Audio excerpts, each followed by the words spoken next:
CHD attorney Scott McCollough. Scott, thank you so much for coming on to the show today. Welcome to Good Morning CHD. Well, good morning. How's everyone? Doing pretty good. Doing pretty good. So, I'm told that this case you're bringing is has a somewhat novel approach in dealing with the Americans with Disabilities Act and a plaintiff that has a horrible situation with a tower that is very close to him. Take us through this case. Yes, we filed this morning a complaint in the federal district court in Idaho, seeking to obtain relief for Henry Hank Allen. Hank is a really interesting story. He actually has had adverse responses to RF for many years. He originally lived in California and was a contractor, a building contractor, and began to get sick. And finally, he tracked down what it was that was causing his illness. It was being next to cell towers and cell phones and other sources of RF radiation. So he basically just changed his whole life. He closed down his business in California, moved to Idaho, got a small place there that was at the time not near any cell towers, and his life got a lot better. He gave up his contracting work and instead became a real estate agent, and life was quite frankly good. But then one day a cell tower turned on, not too far away from him, and he began to get sick again. His same symptoms. He had atrial pterygmia, tinnitus, extreme fatigue, impaired memory, vision, sleep disruption, and flu-like symptoms.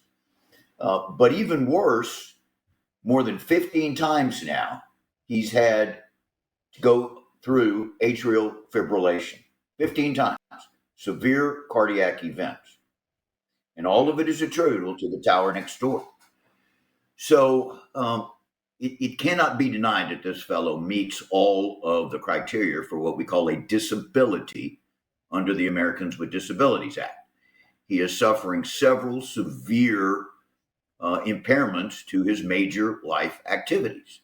He can't go out and work normally. He has cognitive issues. He can't sleep. He has heart issues.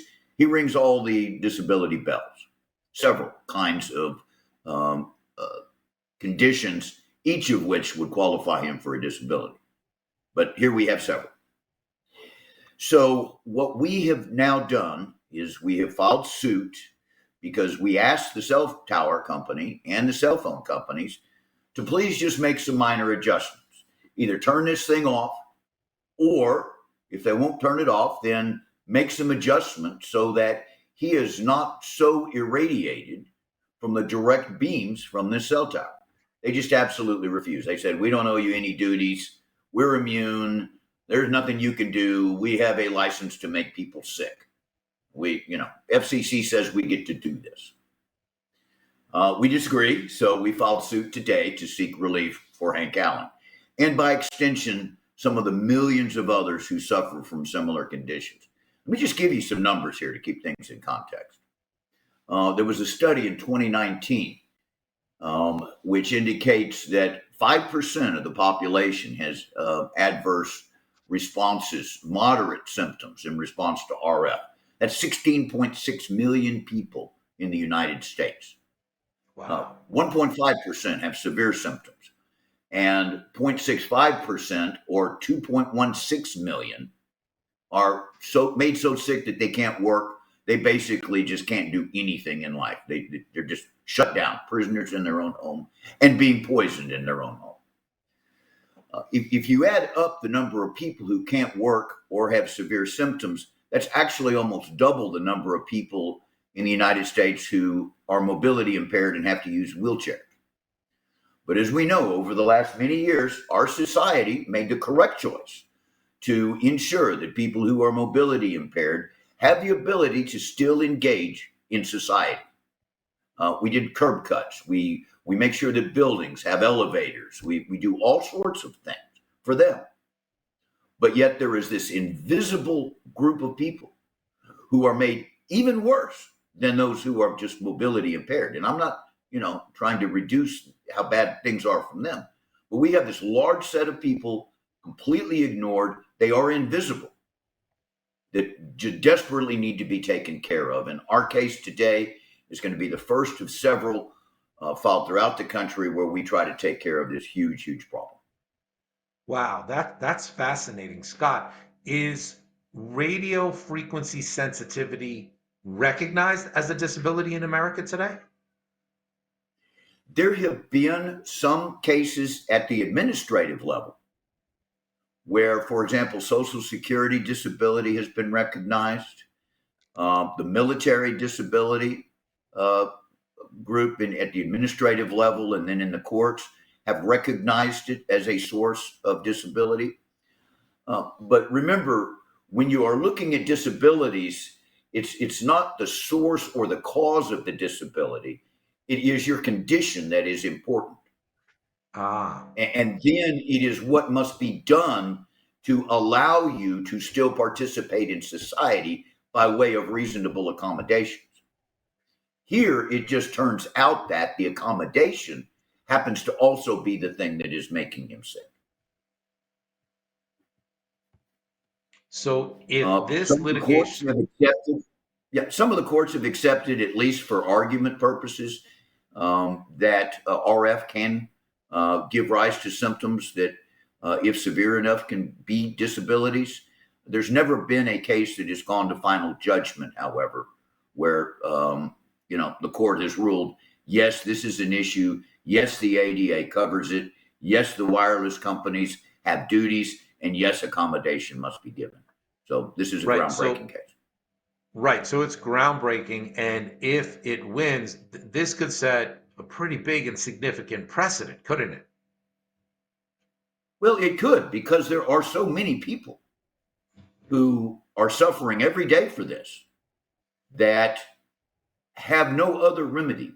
One of the problems here is that, and y'all know this well on the vaccine side and the mask side, we have corrupted federal agencies, captured federal agencies that have issued these dictates, and then sometimes Congress is involved, grants immunity for all the damages that have been caused.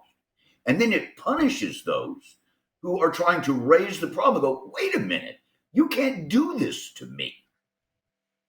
They are told, you have no right. We have a license basically to kill. And we challenge that. We challenge the proposition that the FCC, for example, which is not a medical agency, has the power to immunize wireless companies from every single law that can give any form of relief to the people who are made sick by the industry the FCC regulates. We challenge that. And we are going to be bringing this case and several others like it.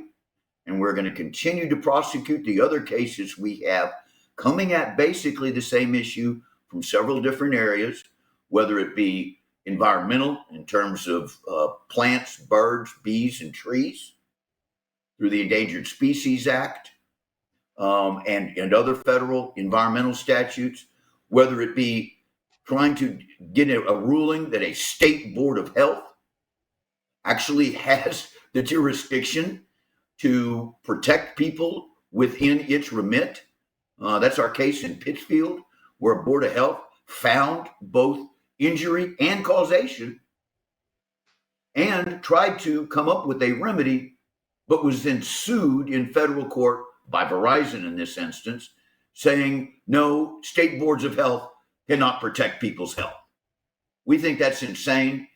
We think that environmental agencies should be able to protect the environment. We think that people have rights and they cannot be poisoned by this cabal of government and industry in the name of whatever goals it is they're trying to seek.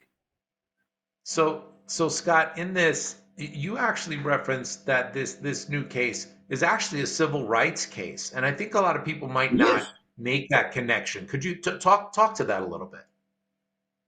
Well, looking back at how the disabilities laws came into being to begin with, they were civil rights statutes. Indeed, many of the federal disabilities laws refer back to the original civil rights statutes in terms of the remedies that are available. They expressly refer back to the original civil rights laws dealing with race and, to some extent, also gender and sex. They're all related to each other. People should have at least a civil right to their life, liberty, and property, and the ability to participate in society without being made sick by government regulated entities. So, yes, this is a civil rights issue. It just happens to be that, we are invoking the disabilities laws, but disability rights are civil rights. So, and lastly, Scott, the last thing I want you to tell our audience, why is it so important that this is addressed now, that these safeguards are put into place now? Well, there's two reasons. One, every day we hear from more and more and more people whose lives have been devastated by this technology. And let me emphasize, we're not trying to eliminate wireless necessarily. We just want it to not make people sick. It's like a car, everybody likes cars, but they sort of need seatbelts and airbags. Here we need seatbelts and airbags. And the seatbelts and airbags in this instance is identifying where people are being injured by this technology and making a reasonable accommodation so that they're not made sick in their own homes and they can go back out into society and vote and participate and go to the library and go to the coffee shop and go to the grocery store and the pharmacy. Scott, how do people support this work? Where should people be looking? Where should people be going? If this resonates with them, this is where they need to learn more. They need to donate. What should people do? What should people do to support this? Well, I think you may have up on the screen there our webpage. And if you scroll through that, there is an ability to contribute. It is possible to contribute to Children's Health Defense and to designate funds to go to the EMR and Wireless Legal Actions Fund. It is part of CHD, but when you contribute, you can actually direct to our activities. Excellent. Very good. Scott McCollough, thank you so much for bringing this critical, groundbreaking litigation to us this morning and to our audience. I'm sure we're going to be having you back very soon because a lot of interesting things always happen in your cases. So we definitely look forward to it. Well, we're having fun and taking names. Very good.